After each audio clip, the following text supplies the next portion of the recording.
तुम्हाला एका राजाच्या परदानची गोष्ट सांगून टाकणार आहे. एक राजा राहतो. राजा आणि परदान एका शाळेत जात राहत्या. मग राजा स्पर्श शिकतो, परदानचा स्पर्श शिकत नाही.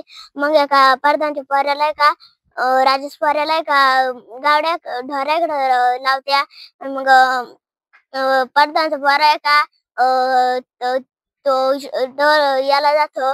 मग त्याला रोजची शिळी भाकर शिळी भाजी ते देत राहते. मग एका दिवशी मग त्याला सुट्टी राहते ना, मग तो घरी येतो.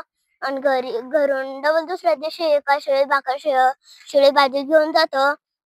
मग एका दिवशी त्या गायला बवळी गाय राहते ना, मग ते रडत राहतो एका झाडाखाली. मग तिकडून महादेव पार्वती येते. म्हणत्या काहून रडत आहे तू? मग ते म्हणतो मला रोजची शिळी भाकर शिळं कोरडंच राहतं.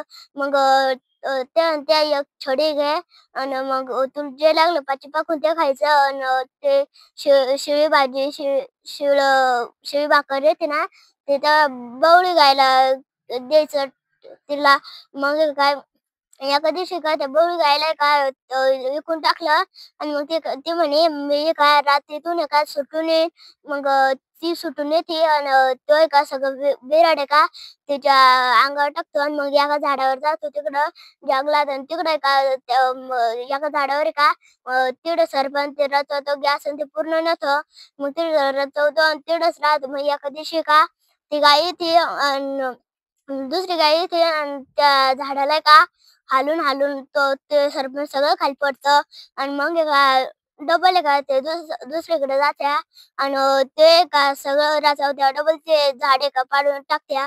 आणि मग एका दिवशी ते डबल येतात इडच. मग ती बवळी गाय घेऊन येतो आणि तिकडं खुट्याला बांधतो आणि डबल पाठी पाकून ते लावत ते खातो. झाले.